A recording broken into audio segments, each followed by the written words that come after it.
This time last year, an outbreak of the Zika virus was spreading across Florida, creating a potential nightmare scenario for public health officials. By mid-August, cases had been confirmed in 35 counties, hitting Miami-Dade County especially hard. Nearly 250 cases had been registered there, and throughout the state, 70 cases had been confirmed in pregnant women.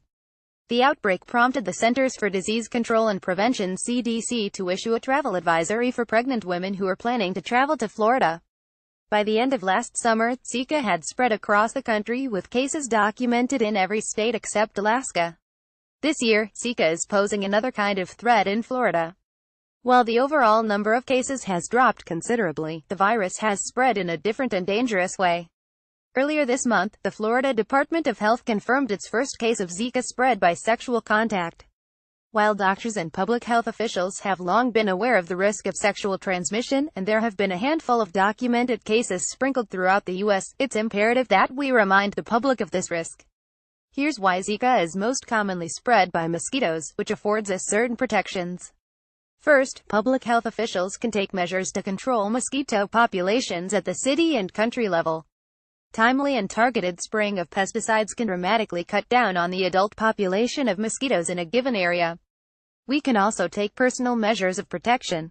Avoiding mosquito-prone areas, wearing pants and long sleeves outdoors, and using insect repellent consistently can also reduce your risk of infection. Beyond that, if you are bitten by a mosquito and you do become infected, you may be tipped off to the virus. Symptoms include fever, muscle aches, rash and red eyes, and can last up to a week. Symptoms are rarely serious for adults, but can cause severe birth defects in babies. What makes sexual transmission so concerning is that warning signs may be much more subtle, if there are any at all. Often, those who are infected with Zika have no discernible symptoms, and the incubation period can last up to 2 weeks. That means if a person contracts the virus and has unprotected sex with multiple partners, the disease could quickly spread even without the presence or personal encounters with mosquitoes.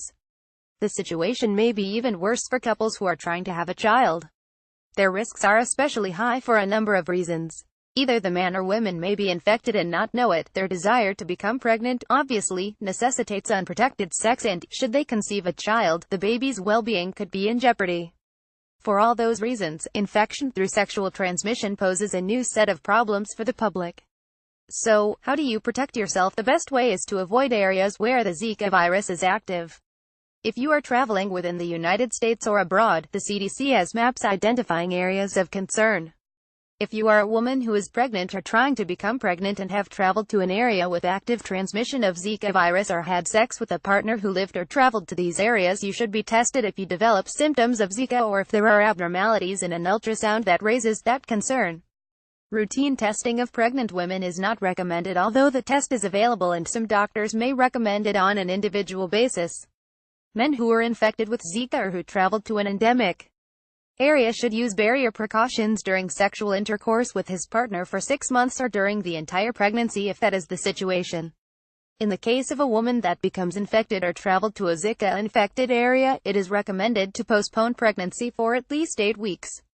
As with so many threats of widespread infection, including past outbreaks of diseases like swine and bird flu and the MERS virus, Zika got a lot of attention last year.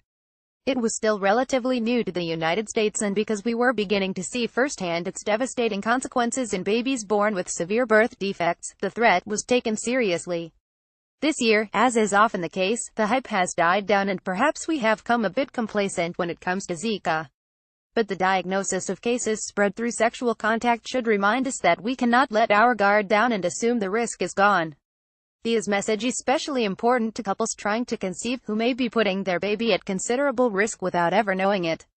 Antonio Crespo, MD, is the Chief Quality Officer at Orlando Health Drive P. Phillips Hospital and a clinical instructor at Florida State University's College of Medicine. He is a board-certified infectious disease specialist focused on helping patients afflicted with a range of illnesses including Zika, MERS, staph, malaria and HIV. The views expressed by contributors are their own and not the views of The Hill.